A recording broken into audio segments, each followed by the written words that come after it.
الرحمن الرحیم الحمد للہ الذی دل علی وجوب وجودہ افتقار الممکنات وعلی قدرتہ وعلمہ احکام المصنوعات المتعالی عن مشابہۃ الجسمانیات المنزہ بجلالہ عن مناسبۃ الناقصات نحمدہ حمدا یملا اقطار الارض والسماوات والصلاة والسلام علی نبیہ صاحب الآیات والبینات سیدنا و مولانا ابی القاسم محمد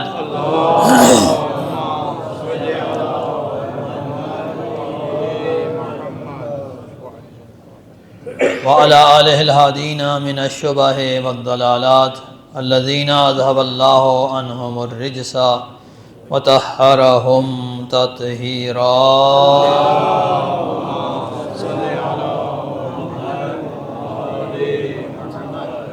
والرحمۃ علی محبیہم وموالیہم واللعنۃ علی اعدائہم من یوم عداوتہم الی یوم الدین ومن یوم الدین الی ابد الآبدین اما بعد فقد قال اللہ تعالی فی کلامہ المجید بسم اللہ الرحمن الرحیم والعادیات ضبحا فالموریات قدحا صلوات پڑھ لیجیے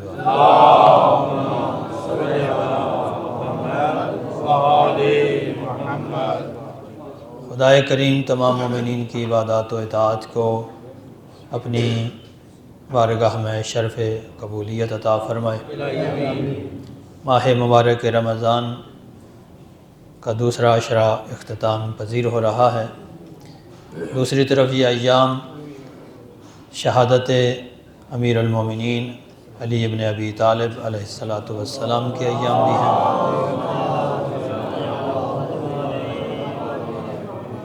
تو ان ایام کی مناسبت ایک طرف ماہ رمضان سے ہے، دوسری طرف مولا امیر المومنین سے بھی ہے۔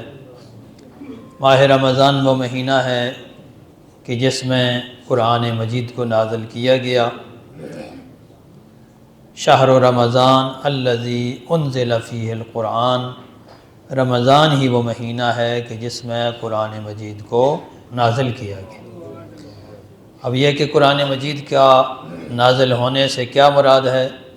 کیا قرآن مجید کے نزول کا آغاز رمضان میں ہوا یا کچھ اور مراد ہے؟ یہ ایک تفسیری بحث ہے۔ اشارتاً عرض کرتا چلوں کہ بعض مفسرین کی رائے یہ ہے کہ قرآن مجید کے نزول کا آغاز ہی ماہ رمضان میں ہوا۔ البتہ چونکہ ایک روایت 27 رجب کے حوالے سے بھی موجود ہے کہ 27 رجب کو بعثت کا آغاز ہوا، پہلی وحی نازل ہوئی، تو اس حوالے سے علامہ طباطبائی نے ایک خوبصورت جمع بندی فرمائی ہے۔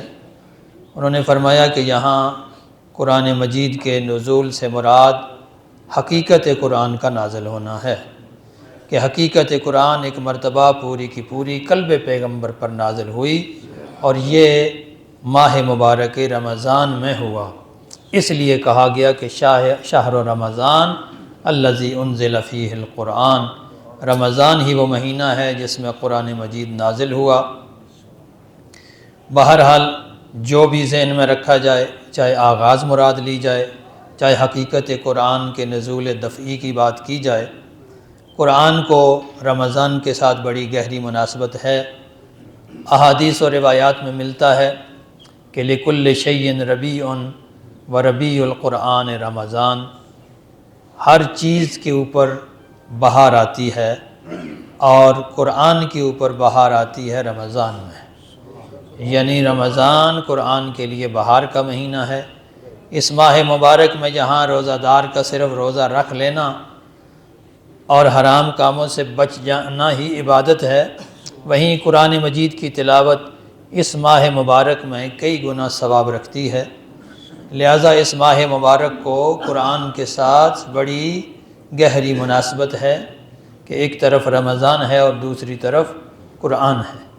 تو جہاں اس ماہ مبارک کو قرآن کے ساتھ مناسبت ہے، وہیں اس ماہ مبارک کو مولا امیر المومنین کے ساتھ بھی مناسبت حاصل ہے۔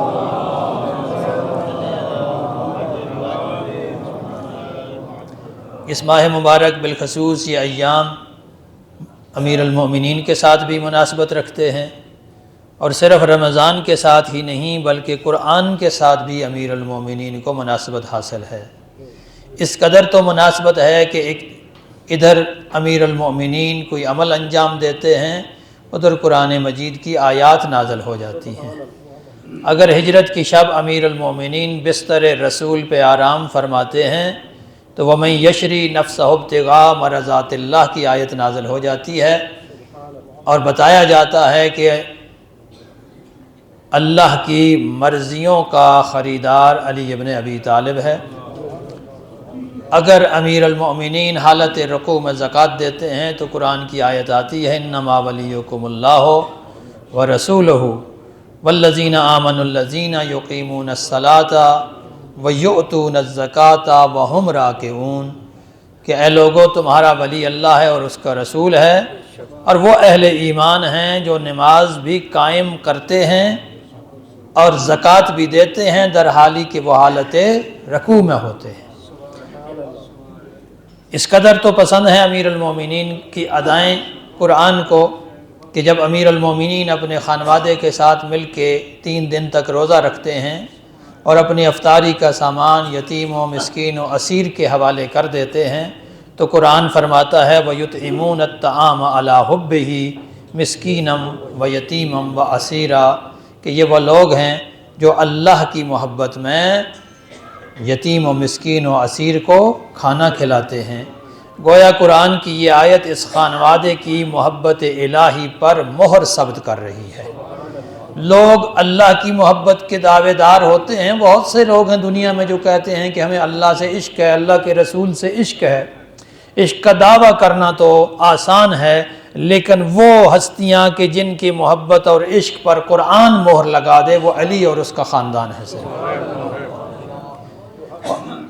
وہ ہستیاں کہ جن کے عشق پر، جن کے محبت الہی پر قرآن مہر لگا دے، اور صرف قرآن ہی نہیں اللہ کا رسول بھی مہر لگا دے، کہ جنگ خیبر میں کہا کہ کل میں علم اسے دوں گا جو کرار اور غیر فرار ہوگا۔ صرف اتنا ہی نہیں فرمایا یحب اللہ و رسولہ، وہ اللہ اور اس کے رسول سے محبت رکھتا ہے، وَيُحِبُّهُ اللَّهُ وَرَسُولُهُ، اللہ اور اس کا رسول بھی اس سے محبت رکھتے ہیں۔ عاشق رسول بننا بڑا آسان ہے، دعویٰ کرنا بڑا آسان ہے، لیکن جس کے عشق رسول پر خود اللہ کا رسول مہر ثبت کر دے اس کا نام علی ابن ابی طالب ہے۔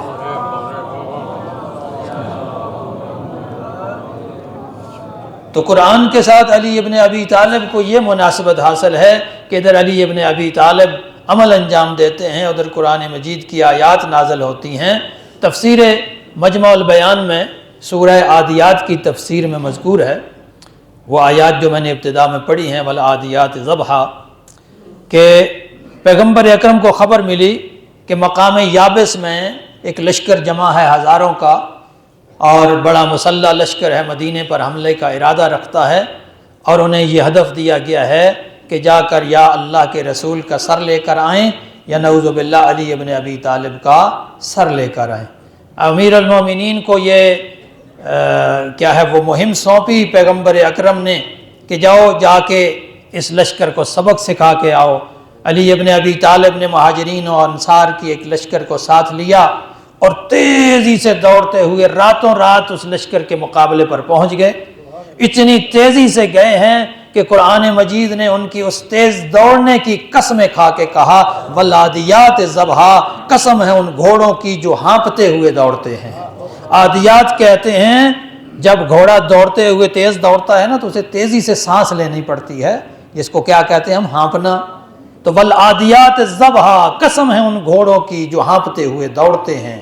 فالموریات قدحا، جب دوڑتے ہیں تو اپنے سموں سے چنگاریاں اڑاتے ہیں، اور جب چنگاریاں اڑاتے ہیں تو پھر کیا کرتے ہیں فالمغیرات صبحا، صبح سویرے جا کے لشکر کے اوپر دہاوا بولتے ہیں۔ فَأَثَرْنَ بِهِ نَقْعًا، جب یہ دوڑتے ہیں تو اپنے سموں سے غبار اڑاتے ہوئے دوڑتے ہیں۔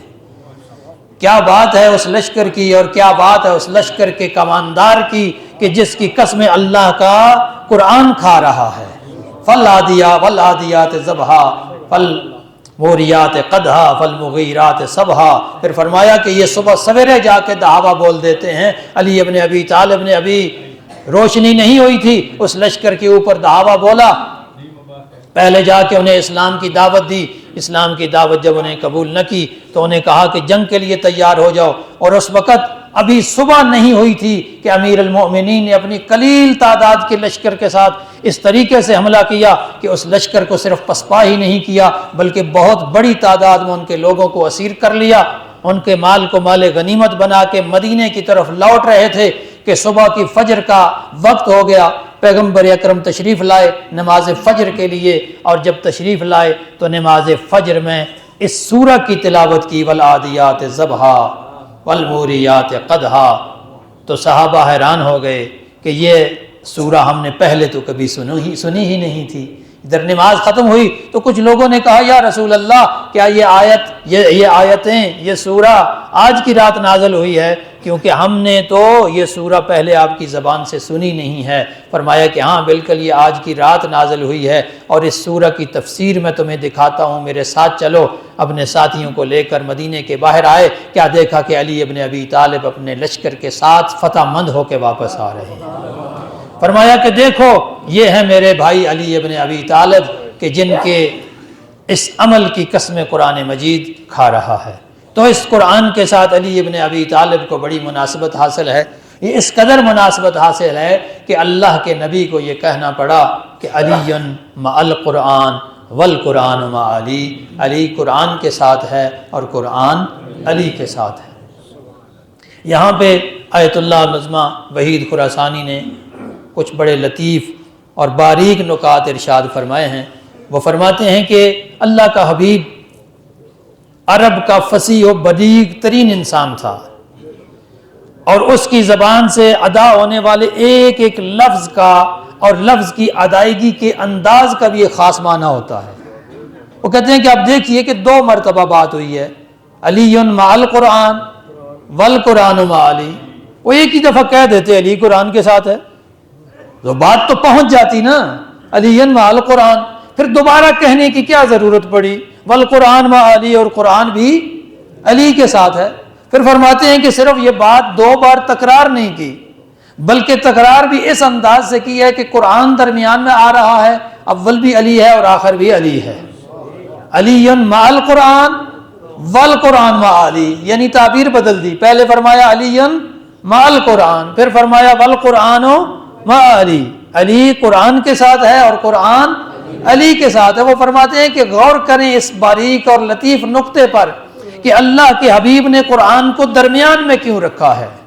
فرمایا یہ اس لیے ہے، شاید یہ اشارہ ہے کہ کیونکہ قرآن میں اللہ نے فرمایا ہے نا کہ یہ کتاب مقنون ہے، لا یمسہ الا المطہرون، سوائے پاکیزہ نفوس کے کوئی اس کی حقیقت کو پا نہیں سکتا۔ تو اللہ نے یہاں پر فرمایا ہے کہ پاکیزہ نفوس کے علاوہ حقیقت قرآن کو کوئی سمجھ نہیں سکتا، اور یہاں اللہ کا حبیب یہ فرما رہا ہے کہ علی قرآن کے ساتھ ہے اور قرآن علی کے ساتھ ہے۔ گویا قرآن کو درمیان میں رکھ کر یہ بتا دیا، ادھر بھی علی اور ادھر بھی علی، اول بھی علی اور آخر بھی علی، یہ بتایا ہے کہ قرآن کا ظرف جو ہے وہ علی ابن ابی طالب ہے اور مظروف قرآن مجید ہے۔ اچھا، اس سے حاصل کیا ہوا؟ یہ صرف نقطہ نہیں ہے، تقریری نقطہ نہیں ہے، اس سے حاصل جو نتیجہ ہو رہا ہے وہ یہ ہے کہ اگر قرآن کو سمجھنا ہے تو پھر علی ابن ابی طالب کے پاس آنا پڑے گا، قرآن کا حق ادا کرنا ہے تو علی ابن ابی طالب کے پاس آنا پڑے گا۔ تو ماہ رمضان کو مناسبت قرآن کے ساتھ حاصل ہے اور قرآن علی کے ساتھ ہے۔ قرآن کو سمجھنا ہے تو علی سے سمجھنا پڑے گا۔ اس کا مطلب یہ ہے کہ ماہ رمضان کے اگر حق کو ادا کرنا ہے اور اس کے حق کو سمجھنا ہے تو پھر علی ابن ابی طالب کے پاس آ کے سمجھنا پڑ لیں گے۔ صلوات پڑھ لیجیے۔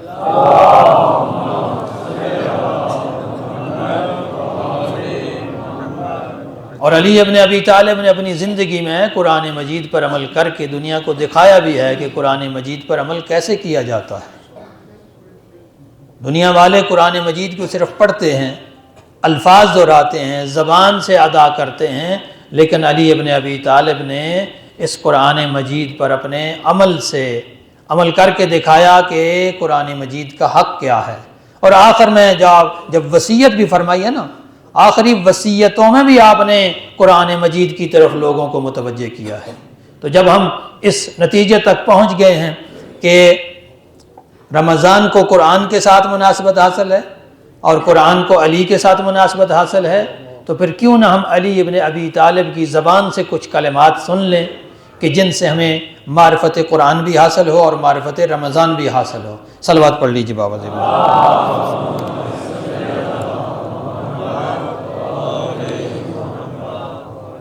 میں چاہتا ہوں کہ قرآن امیر المومنین علی ابن ابی طالب کی جو آخری وصیت ہے،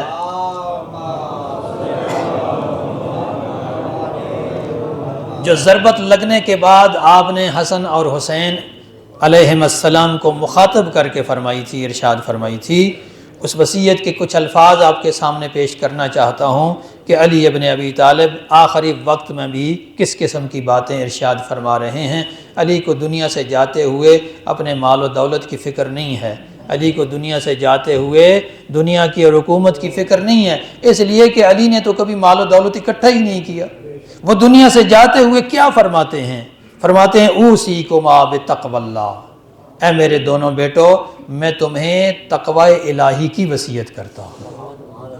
وَأَلَّا تَبْغِيَ الدُّنْيَا إِن بَغَتْكُمَا، دنیا تمہارے پیچھے بھی آئے تم دنیا کے پیچھے کبھی نہیں جانا۔ یہ علی ابن ابی طالب کی وصیت ہے، اور یاد رکھیں کہ یہ وصیت صرف حسن اور حسین کے لیے نہیں ہے، مخاطب وہ ہیں لیکن یہ مخاطب اولین ہیں، یہ تمام امت اسلامیہ بلکہ تمام انسانیت اس کی مخاطب ہے کہ اللہ تبغی الدنیا وَإِن بَغَتْكُمَا، دنیا کے پیچھے مت جانا چاہے دنیا تمہارے پیچھے ہی کیوں نہ آئے۔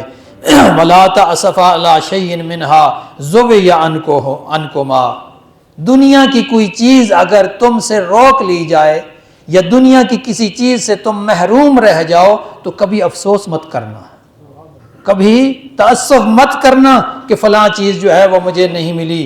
وَقُولَا بِالْحَقِّ، جب بھی کہنا حق کی بات کہنا۔ وَعَمَلَا لِلْأَجْرِ، جو کام کرنا وہ اجر آخرت کے لیے کرنا، اللہ سے اس کا اجر طلب کرنا۔ وَكُونَا لِلظَّالِمِ خَصْمًا وَلِلْمَظْلُومِ عَوْنًا، ظالم کا مخالف بن کے رہنا اور مظلوم کا مددگار بن کے رہنا۔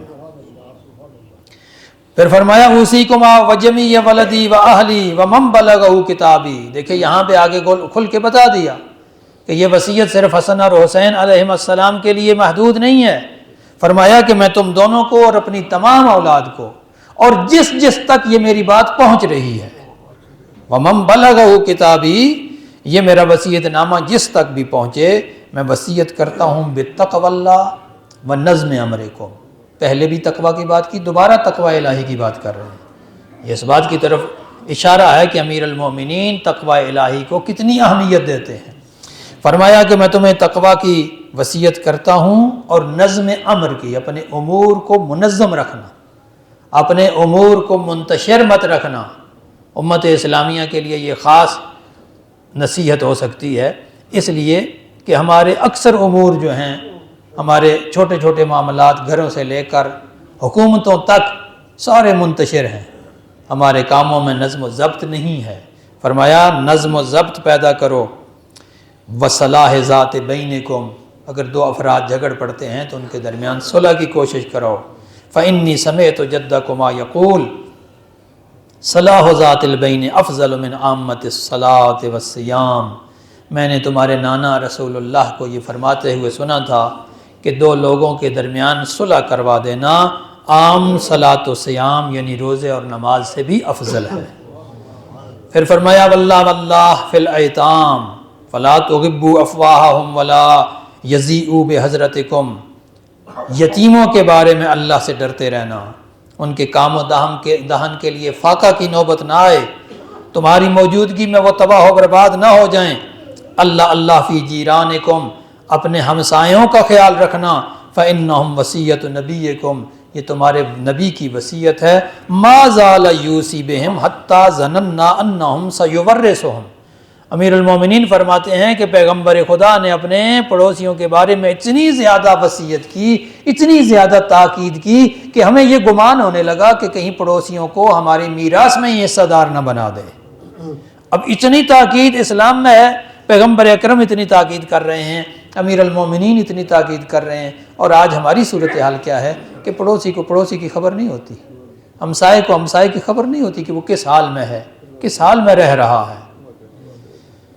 اللہ اللہ فی القرآن، ماہ رمضان کو قرآن سے مناسبت ہے، تو پھر علی ابن ابی طالب کیسے ممکن ہے کہ پیچھے رہیں اور قرآن کی تاکید نہ کریں؟ فرمایا اللہ اللہ فی القرآن، قرآن کے بارے میں اللہ سے ڈرتے رہنا، لا یسبقکم بالعمل بہ غیرکم، اس پر عمل کرنے میں تمہارا غیر تم پر سبقت نہ لے جائے۔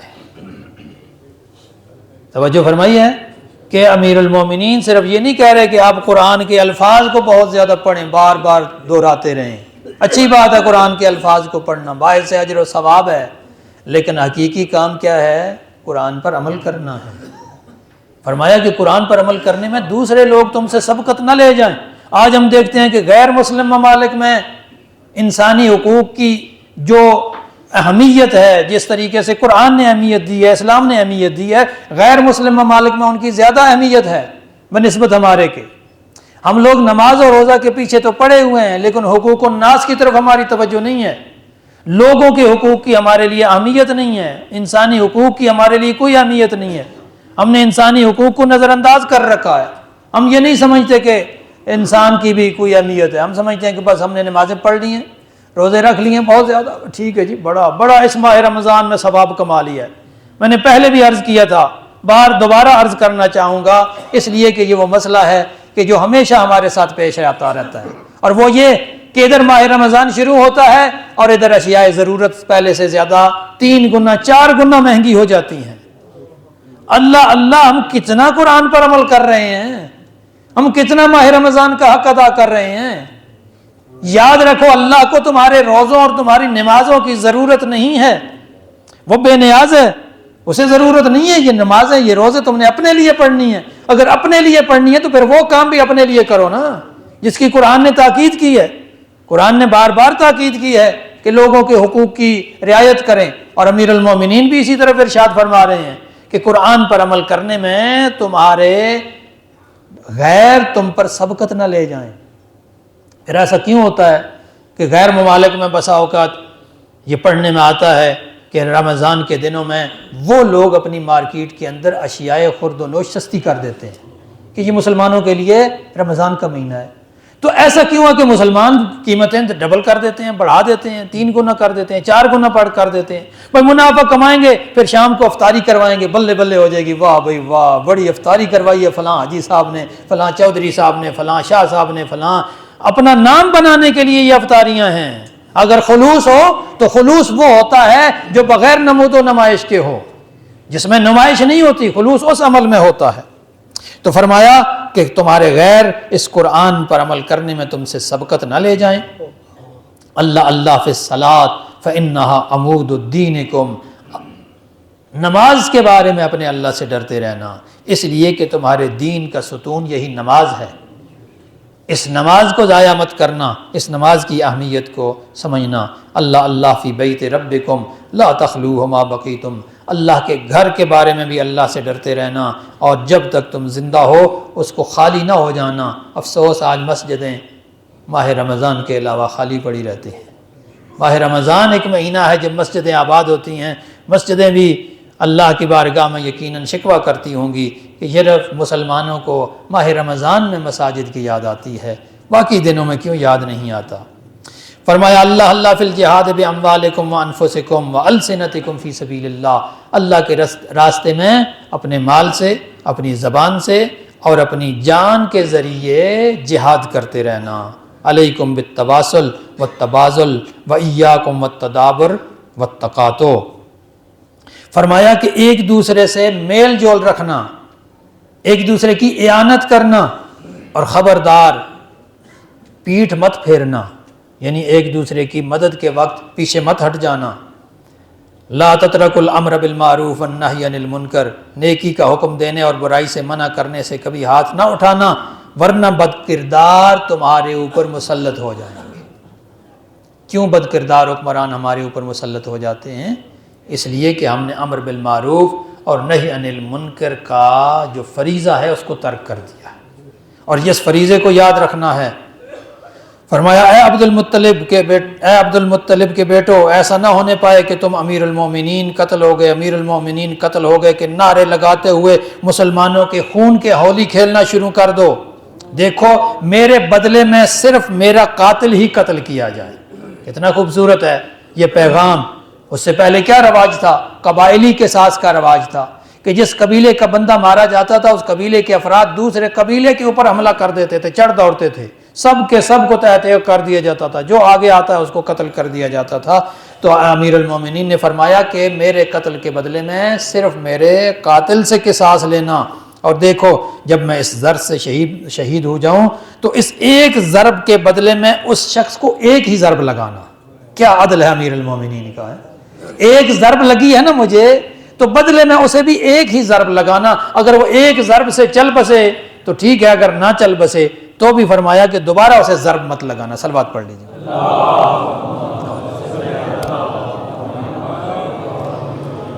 اور اس شخص کے ہاتھ پیر مت کاٹنا، کیونکہ میں نے رسول اللہ کو فرماتے سنا ہے کہ خبردار کسی کے بھی ہاتھ پیر نہ کاٹو، اگرچہ وہ کاٹنے والا کتا ہی کیوں نہ ہو۔ کتا اگر وہ کہتے ہیں نا کہ بولا ہو جائے، فرمایا اس کے بھی ہاتھ پیر مت کاٹنا۔ تو انسانوں کے ہاتھ پیر کاٹنے سے اس شدت کے ساتھ منع فرمایا ہے۔